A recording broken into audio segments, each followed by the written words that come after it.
بسم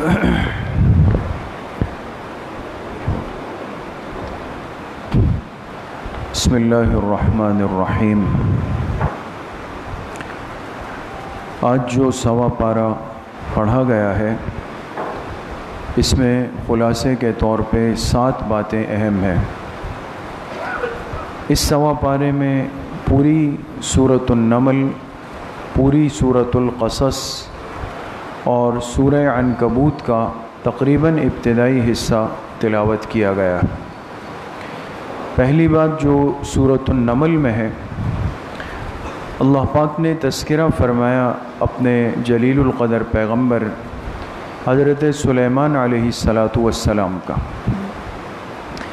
آپ حضرات کے سامنے یہ بات پہلے گزر گئی کہ حضرت سلیمان علیہ السلام وہ پیغمبر ہیں کہ جنہوں نے اپنے وقت میں پوری دنیا پہ بادشاہت بھی کی ہے، لیکن ان کی ایک نمایاں شان یہ تھی کہ اللہ پاک نے ان کو پرندوں کی بولی کی سمجھ دی تھی۔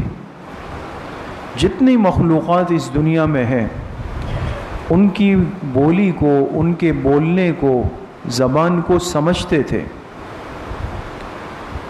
تو ایک دن اپنے لشکر کے ساتھ حضرت سلیمان علیہ السلام جا رہے تھے اور راستے میں ایک ایسی جگہ آئی جہاں چیونٹیوں نے اپنے بل بنائے ہوئے تھے زمین میں۔ تو جو چیونٹیاں تھیں ان پر ایک نگران، ایک ملکہ مقرر تھی۔ اس نگران چیونٹی نے جب دیکھا کہ اتنا بڑا لاؤ لشکر آ رہا ہے اور گھڑ سوار، پیدل سب اس میں شامل ہے، تو ان کو تو پتہ بھی نہیں چلے گا اور ہم ان کے پیر کے نیچے جو ہے وہ بے قصور ختم ہو جائیں گے، مارے جائیں گے۔ تو اس نے کیا کیا، فوراً آواز دی، یا ایھا النمل ادخلوا مساکنکم، کہا اے چیونٹیوں جلدی سے اپنے گھروں میں، بلوں میں اندر چلی جاؤ، ایسا نہ ہو کہ سلیمان کا لشکر تمہیں کچل دے اور ان کو پتہ بھی نہیں ہوگا، اس لیے کہ تم چھوٹی سی مخلوق ہو، پیر کے نیچے کچل جاؤ گے۔ تو اس نگران، اس ملکہ چیونٹی نے باقی چیونٹیوں کی حفاظت کا انتظام کیا، ان کو اطلاع دی۔ جو اصل ہمارے لیے جو سمجھنے کی بات ہے وہ یہ ہے کہ دیکھیں، اس چیونٹی نے باقی چیونٹیوں کی فکر کی، احساس قوم، یہ بہت بڑی اللہ پاک کی نعمت ہوتی ہے۔ ایک ہوتا ہے نا احساس ذات کا کہ میں بچہ ہوں، میرا گھر، میری اولاد، میرے ماں باپ۔ ایک ہے کہ انسان کے اندر اجتماعی حمیت اور جذبہ ہو، جو بڑی مشکل سے آج ملتا ہے۔ اللہ پاک کا قرآن کیا سمجھا رہا ہے؟ دیکھیں، چیونٹی ایک کمزور، ایک حقیر مخلوق ہے اور ایک غیر مکلف ہے، لیکن اس چیونٹی نے اپنی قوم کی فکر کی کہ وہ ایک لشکر کے پیروں کے نیچے روندنے سے بچ جائے۔ اللہ پاک کو اس چیونٹی کا یہ احساس کرنا، فکر کرنا اتنا پسند آیا کہ اس کے ان جملوں کو قرآن کی آیات بنا دیا۔ دوست، اس کا تذکرہ قرآن میں آ گیا، بلکہ اس سورت کا نام ہی کیا ہے؟ سورۃ النمل ہے، چیونٹی والی سورت۔ علماء نے لکھا کہ اللہ پاک یہ سبق دینا چاہتے ہیں کہ جو اپنوں کی فکر کرتا ہے، احساس کرتا ہے، اللہ پاک ایسے بندے کے نام کو، اس کی قربانی کو ہمیشہ زندہ رکھتے ہیں، وہ ختم نہیں ہوتا۔ دوسری بات وہ بھی حضرت سلیمان علیہ السلام سے متعلق ہے۔ ایک دن بیٹھ کر حاضری لی پرندوں کی۔ جب حاضری لی تو پتہ چلا کہ ایک پرندہ غیر حاضر ہے۔ ہدہد ایک پرندہ ہے، ہدہد، وہ موجود نہیں تھا۔ تو سلیمان علیہ السلام نے پوچھا کہ ما لی الا اری الہدہد ام کان من الغائبین، کیا بات ہے؟ یا تو رش اور مجمع اتنا ہے کہ مجھے ہدہد نظر نہیں آ رہا ہے، کسی کونے میں لیکن نظر نہیں آ رہا، یا پھر واقعتاً وہ غیر حاضر ہے، اس نے آج ناغہ کیا ہے، چھٹی کی ہے۔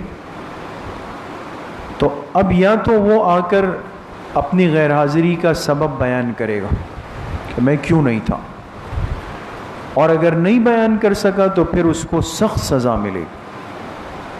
اس لیے کہ یہ ایک نظام ہے دوستو. جن معاملات کے اندر نظم و ضبط نہ ہونا، کون کب آیا کب گیا، کون آ رہا ہے کون جا رہا ہے، ایک چلتا ہوا نظام ہے، اس کے تباہ ہونے میں دن نہیں لگتے دوست. آپ خود دیکھ لیں، جن اداروں میں اور جس نظام میں ایک ترتیب ہو کہ بھئی آپ آئیں، آپ کی حاضری ہوگی. آج ہم ان چیزوں کو بوجھ سمجھتے ہیں نا، کہ بھئی کیوں ہم سے انگوٹھا لگوایا جاتا ہے، کیوں ہم سے سگنیچر لیے جاتے ہیں. اس لیے کہ آپ جس ادارے کے ساتھ جڑے ہوئے ہیں وہ ایک منظم ادارہ ہے، ایک معیاری ہے. جو چیز غیر معیاری ہوتی ہے اس کا تو لوگ مذاق بناتے ہیں. آج لوگ کہتے ہیں نا بھئی فلاں جو ہے وہ سیلری لے رہا ہے، اس کی جگہ کام کوئی اور کر رہا ہے. ہمارے سرکاری ادارے کیوں مذاق بنے ہوئے؟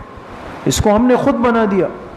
نہ آنے کا نظام، نہ جانے کا نظام، نہ حاضری کا سسٹم، کچھ بھی نہیں. قرآن کے ساتھ جڑنے سے یہ آداب زندگی سمجھ میں آتے ہیں. آپ نے کام چھوٹا کرنا ہے یا بڑا، اگر معیار کے ساتھ کرنا ہے تو آپ کو ہر چیز کا نظم و ضبط بنانا پڑے. وقت کے پیغمبر ہیں لیکن حاضری کن کی لے رہے؟ پرندوں کی. ایک پرندہ نہیں آیا، اس پر اتنا سخت ایکشن لیا کہ بھئی وہ آئے گا یا تو اپنا عذر بتائے، نہیں بتایا تو ذبح کر دوں گا اس کو. اتنے میں ہدہد پرندہ پہنچ گیا، اور آنے کے بعد ظاہر سی بات ہے کہ ساتھی بتا دیتے ہیں کہ بھئی آج تو استاد صاحب بڑے غصے میں تھے، خیر نہیں ہے آپ کی. ہدہد آ گیا، اس نے کہا کہ میں آپ کو اپنے دیر سے آنے کی وجہ بتاتا ہوں. میں کیوں آج دیر سے آیا؟ میں آ رہا تھا اور راستے میں میرا گزر ہوا ایک قوم سے. میں نے اوپر سے دیکھا کہ نیچے ایک ملک ہے، اور عجیب بات یہ ہے کہ ان پر ایک عورت حکومت کر رہی ہے، عورت ان پر حکمرانی کر رہی ہے. ایک بات. اور کہا اس سے زیادہ تعجب کی بات یہ ہے کہ وہ قوم اور یہ ان کی جو حکمران عورت ہے، یہ سب مل کر کے سورج کی عبادت کر رہے ہیں، سورج کو سجدہ کر رہے ہیں، اللہ کو چھوڑ کر سورج کی عبادت کر رہے ہیں. یہ پرندہ کہہ رہا ہے ہدہد. اس لیے مفسرین نے فرمایا کہ شرک وہ گندگی ہے کہ جس کو ایک پرندہ بھی قبول نہیں کر رہا کہ بھئی یہ کیا ہو رہا ہے. اس کا ذہن بھی نہیں مان رہا کہ ایک انسان اللہ کی ذات کے باوجود بھی کسی اللہ کے غیر کو سجدہ کر. ہدہد نے آ کے اللہ کے پیغمبر سے کہا ان لوگوں کو کیا ہوا ہے کہ اللہ کی ذات کو چھوڑ کر اللہ کے بنائے ہوئے سورج کو سجدہ کر رہے. تو اس سے میرے عزیزوں دوستوں بزرگوں یہ بات ثابت ہوئی کہ شرک ایسی قابل نفرت چیز ہے کہ جس کو انسان کی فطرت ہی قبول نہیں کر سکتی اندر سے. تیسری بات جو سورۃ النمل میں ہے، اللہ پاک نے مشرکین اور کفار کا وہ شبہ، وہ اعتراض ذکر کیا کہ مرنے کے بعد دوبارہ زندگی کیسے ہو سکتی ہے. کیوں؟ کب یہ تو عقل نہیں مانتی. اِذَا مِتْنَا وَكُنَّا تُرَابًا وَعِظَامًا، جب ہم مر گئے، ہمیں جا کے قبر میں ڈال دیا گیا، منو مٹی اوپر آ گئی، تو جب ہمارا جسم مٹی بن جائے گا، ختم ہو جائے گا، سب ہڈیاں چورا چورا ہو جائیں گے، یہ کیسے ممکن ہے کہ پھر ایک وقت آئے گا، پھر یہ جسم جڑے گا، پھر اس میں روح آئے گی؟ یہ تو عقل نہیں مانتی. تو انہوں نے انکار کیا کس چیز کا؟ بعث بعد الموت، کہ مرنے کے بعد کی زندگی عقل میں نہیں آ رہی، خلاف عقل ہے. اللہ پاک نے ان کے اس شبے کا ذکر کیا اور اس کا جواب بھی دیا کہ بھائی مٹی ہونے کے بعد جسم نہیں بن سکتا، تم یہ کہتے ہو، تو یہ بتاؤ کہ پہلی مرتبہ تمہارا جسم کس چیز سے بنا؟ کیا تم ہمیشہ سے دنیا میں تھے؟ پہلے تمہارا وجود نہیں تھا. تم وجود میں کیسے آئے؟ ایک قطرے سے آئے. ایک ناپاک قطرہ ہے، اور وہ قطرہ کس چیز سے بنا ہے؟ وہ غذا سے بنا ہے، اور وہ غذا جو ماں باپ کے پیٹ میں گئی ہے، اس غذا کا اکثر حصہ وہ اسی زمین کی مٹی سے وجود میں آتا ہے۔ اس لیے جو سبزیاں ہم کھاتے ہیں، یہ سبزیاں کہاں اگتی ہیں؟ زمین کی مٹی میں اگ رہی۔ یا ہم جو جانوروں کا، حلال جانوروں کا گوشت کھاتے ہیں، گائے، بھینس، بکری، بیل، اونٹ، جو بھی ہے، تو یہ جانور کیسے بڑے ہوتے ہیں؟ گھاس چر کے بڑے ہوتے ہیں، اور وہ گھاس مٹی میں بن رہی۔ تمہارے وجود کی بنیاد بھی مٹی تھی، تم وجود میں آ گئے، اسی مٹی میں چلے گئے، اسی مٹی کو ہم دوبارہ حکم دیں گے تم دوبارہ وجود میں آ جاؤ۔ تو عقل تو یہ کہتی ہے کہ جو چیز پہلی دفعہ ممکن ہے وہ دوسری دفعہ ہونا زیادہ آسان ہے۔ ایسا ہے نہیں ہے دوستو؟ کہتے ہیں نا بھائی، پہلا سیمپل مشکل ہے، جب وہ بن جاتا ہے تو اس سے تو ہزاروں پھر بن جاتے ہیں، لاکھوں بن جاتے ہیں اس سے۔ لیکن عقل پرستی کا دعویٰ کرنے والے خود اپنی ہدایت میں عقل سے محروم ہو جاتے ہیں دوستو۔ چوتھی بات، سورۃ القصص میں حضرت موسیٰ علیہ السلام کی پیدائش ہوئی، اور ایسے وقت میں ہوئی کہ جب فرعون نے حکم جاری کیا تھا کہ بنی اسرائیل میں جو بھی نرینہ اولاد پیدا ہو، لڑکا پیدا ہو، اس کو قتل کر دیا جائے۔ اس لیے کہ اس نے ایک پریشان کن خواب دیکھا۔ کاہنوں نے اس سے کہا تھا کہ بھئی ایک بچہ پیدا ہونے والا ہے اور وہ تمہارے نظام کو الٹ دے گا۔ تو اس نے حل یہ ڈھونڈا کہ بھئی لڑکوں کو ہی مار ڈالو، ختم، اور ہزاروں بچے اس میں قتل ہوئے۔ لیکن اللہ پاک اپنی طاقت کا، اپنی قدرت کا اور اپنی تدبیر کے غالب ہونے کا اظہار فرما رہے ہیں۔ ہمارے لیے جو سمجھنے کی بات ہے وہ یہ کہ انسان تدبیر کرتا ہے، تدبیر، اور اللہ کی تقدیر ہماری تدبیر پہ غالب ہے دوستو۔ یہ بات ہمیشہ یاد رکھیں۔ ہم جو بعض دفعہ کہتے ہیں میں نے یہ بھی کیا، یہ بھی کیا، یہ بھی کیا، بس جب اینڈ پہ پہنچے سارا کام خراب ہو گیا۔ اس لیے خراب ہوتا ہے، اللہ پاک انسان کو سمجھاتے ہیں کہ انسان تم کچھ بھی کر لو، تم تدبیر کر رہے ہو، لیکن تمہاری تدبیر میری تقدیر سے نیچے ہے، میری تقدیر اس پہ غالب ہے۔ فرعون نے جو کچھ کیا وہ سب تدبیر تھی، لیکن اللہ کا جو فیصلہ تھا وہ تقدیر تھی۔ لہٰذا ان حالات میں موسیٰ علیہ السلام پیدا بھی ہو گئے، اور ان حالات میں موسیٰ علیہ السلام محفوظ بھی رہے، اور اس سے بڑھ کر یہی موسیٰ علیہ السلام جنہوں نے بڑے ہو کر فرعون کو نیست و نابود کرنا تھا، ان کی بچپن کی ساری پرورش اور تربیت کس کے گھر میں ہوئی؟ فرعون کے گھر میں۔ جو دشمن ہے اسی کے گھر میں اللہ پاک نے پال کر دکھایا کہ جب میری تقدیر ہوتی ہے، میں جو فیصلہ کر لیتا ہوں پھر وہ پورا ہو کر رہتا۔ اس لیے میرے عزیزوں، دوستوں، بزرگوں، ہم دنیا میں جتنی محنت کرتے ہیں کسی بھی کام کے لیے، ہمیشہ اگر یہ سوچ کر کریں تو کبھی پریشانی نہیں ہوگی کہ یہ میں سب تدبیریں کر رہا ہوں، اسباب کر رہا ہوں۔ ممکن ہے کہ نتیجہ میری تدبیر کے خلاف بھی آ جائے، تو اتنی پریشانی نہیں ہوگی۔ پھر ہم پریشان اس لیے ہوتے ہیں کہ ہم اپنی تدبیروں کو حرف آخر سمجھتے ہیں کہ بھئی میں نے تو فارم بھر دیا، واچر بھر دیا، سب چیزیں کر دی، اب نتیجہ آئے گا ہی آئے گا، اور وہ نہیں آتا، اس لیے کہ اللہ کی تقدیر کچھ اور بول رہی ہوتی۔ پانچویں بات جو سورہ قصص میں ہے، موسیٰ علیہ السلام بڑے ہوئے، جوان ہوئے، اور ایک حادثہ پیش آیا مصر میں، جس کی وجہ سے مصر کو چھوڑ کر اللہ کے حکم سے مدین چلے گئے۔ مصر الگ ملک، مدین الگ ملک۔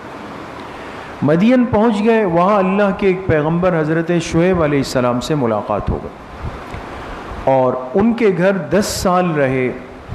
انہوں نے شرط لگائی تھی کہ اگر آپ نے میری خدمت کی 8 سال یا 10 سال تو اس کے عوض میں آپ کا نکاح اپنی بڑی بیٹی سے کروا دوں گا۔ انہوں نے قبول کیا، 10 سال خدمت کی، 10 سال بعد نکاح ہوا حضرت شعیب علیہ السلام کی بڑی صاحبزادی سے، اور نکاح کے بعد کچھ وقت گزار کے پھر موسیٰ علیہ السلام اپنے اصل وطن مدین کو چھوڑ کے کہاں آنے لگے؟ مصر آنے۔ اب مصر واپسی ہو رہی ہے، اور چونکہ نئی نئی شادی ہوئی اور اہلیہ امید سے ہے، پیٹ میں بچہ بھی ہے، اور سفر کر رہے ہیں پیدل، رات کو ایک جنگل سے گزرے اور راستہ بھٹک گئے، بھول گئے، سخت سردی، اہلیہ بیمار اور راستہ بھول گئے، کئی باتیں جمع ہو گئی۔ اس تکلیف کے وقت میں کیا دیکھا کہ دور جگہ ایک جگہ آگ جل رہی ہے، آگ۔ تو اس زمانے کا دستور یہ تھا کہ بھئی جہاں آگ جلے تو مطلب یہ کہ قریب میں کوئی موجود ہے، تو یہ خوش ہو گئے کہ چلے، آگ کا مطلب یہ کہ کوئی نہ کوئی بیٹھا ہوگا، جا کے اس سے راستے کا پتہ بھی لے لوں گا، اور اس آگ سے ایک شعلہ، ایک انگارہ لے کے آ جاؤں گا تو تھوڑی سی گرمی بھی تاپ لیں گے، جسم بھی ٹھنڈا ہو جائے۔ اب یہاں نکتے کی بات سمجھے دوستو، اب ایک اکیلا آدمی ہے، اس کی بیوی ہے، رات کا اندھیرا ہے، انسان کے ساتھ سارے خوف جمع ہو جاتے ہیں۔ لیکن کیا کیا؟ اب مزید اہلیہ کو تکلیف نہیں دی، ان کو اسی جگہ بٹھایا اور ان سے کہا کہ آپ بیٹھیں اور میں جا کر اس آگ کے پاس راستے کا رخ بھی لے کے آتا ہوں اور وہاں سے ایک انگارہ بھی لے کے آتا ہوں۔ اللہ کے پیغمبر بننے سے پہلے کی بات ہے، ابھی بنے نہیں۔ اور گئے، جب گئے تو پتہ چلا وہ تو آگ نہیں ہے، وہ تو آگ نہیں ہے، نار نہیں ہے، وہ تو اللہ کا نور تھا۔ اور وہاں اللہ پاک نے ہم کلامی فرمائی، اور اسی جگہ اللہ پاک نے موسیٰ علیہ السلام کو اپنی نبوت کے لیے چن لیا، نبی بن گئے۔ سوچا بھی نہیں تھا کہ بیچ راستے میں اور اس سفر کے اندر اللہ یہ مقام دیں گے، لیکن یہاں علماء نے لکھا کہ دیکھیں قابل غور بات یہ ہے کہ یہ جب جا رہے تھے کس جذبے سے، کہ وہ بیمار اہلیہ کی خدمت کے جذبے سے گئے۔ بات سمجھ، ان کو بٹھایا، ان کی خدمت کے لیے گئے۔ تو یہ خدمت اور پھر اپنے گھر والوں کی خدمت، یہ اللہ پاک کو اتنی پسند ہے کہ انسان جب اپنوں کی خدمت میں لگ جاتا ہے تو پھر اللہ پاک اس کو مقامات سے نواز دیتے ہیں۔ کہتے ہیں نا بھئی عبادت سے جنت ملتی ہے اور خدمت سے خدا مل جاتا ہے۔ تو خدمت کی گئے، وہاں سے اللہ پاک نے نبوت دے دی، وہ لے کے آ گئے۔ تو خدمت سے نہیں شرمانا چاہیے۔ ہمارے معاشرے میں بعض باتیں ایک مذاق کا رخ اختیار کر گئی ہے نا، ذرا کسی کو دیکھا بھئی گھر والوں کی خدمت کر رہے ہیں، کہتے ہیں یہ تو بیوی کا مرید ہے، کہتے ہیں نا۔ مقصد یہ کہ ساری دنیا کی خدمت کریں تو آپ سماجی کارکن ہیں، اور گھر والوں کی خدمت کریں تو زن مرید ہے۔ کتنی غلط بات ہے۔ وقت کے پیغمبر ہیں، اپنی اہلیہ کی خدمت کے لیے گئے، اللہ پاک نبوت سے سرفراز کر کے واپس بھیج رہے ہیں، اور ہمارے سامنے حضور علیہ السلام کی پوری حیات طیبہ نہیں ہے، کس انداز میں اپنی زندگی ازواج کے ساتھ گزاری۔ اس لیے یہ سوقیانہ باتیں ہیں، بازاری قسم کی باتیں ہیں، اس سے اجتناب کرنا چاہیے۔ چھٹی بات جو سورہ قصص میں ہے، اللہ پاک نے تذکرہ کیا، فرعون کے زمانے میں ایک شخص گزرا جو مال سے لدا پدا، قارون نام ہے اس کا، اور اس کا بہت قریبی رشتہ بھی تھا فرعون سے، اور دنیا کے مال و اسباب اس کے پاس اتنے زیادہ تھے کہ اس کے جو خزانوں کی چابیاں تھی وہ ایک جماعت مقرر تھی، لَتَنُوءُ بِالْعُصْبَةِ أُولِي الْقُوَّةِ، ایک طاقتور جماعت تھی جو اس کی چابیاں لے کر چلتی تھی۔ اور جب یہ نکلتا تو لوگ جب دیکھتے تو کہتے تھے قارون کی کیا زندگی ہے، اور حرص کرتے، لالچ میں آ کے کہتے کہ کاش ہم بھی ایسے ہو جائیں۔ لیکن چونکہ اللہ پاک کا نافرمان تھا، باغی تھا، پکڑ آئی، زمین نے پکڑ لیا اور زمین میں دھس گیا۔ قارون زمین میں دھسا، اپنے تمام خزانوں اور مال و اسباب کے ساتھ چلا گیا۔ تو وہی لوگ جو اس کو دیکھ کر کل تک لالچ کرتے تھے، جب اس کا یہ انجام بد دیکھا تو کہنے لگے اللہ آپ کا شکر ہے کہ آپ نے ہمیں قارون جیسا نہیں بنایا، ورنہ تو ہم بھی آج اس کے ساتھ زمین میں دھس جاتے۔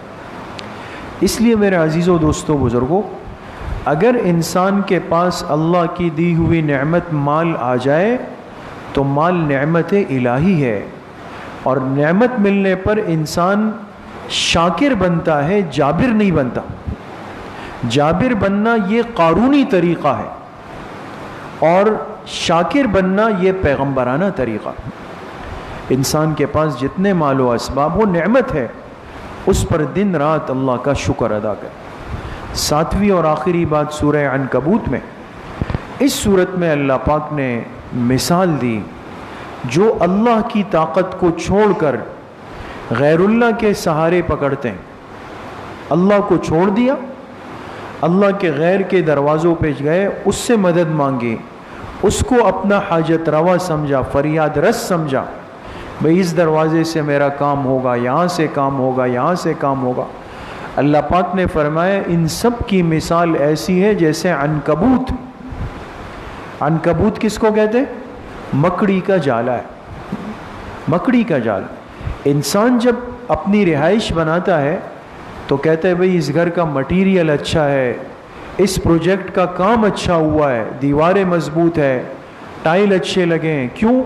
اس لیے کہ کمزور گھر نہ انسان کو سردی سے بچا سکتا ہے، نہ گرمی سے، نہ ہوا سے، نہ آندھی سے، قبول نہیں کرتا۔ اور جب انسان مضبوط گھر لیتا ہے تو ساری تکلیفوں سے بچ جاتا ہے۔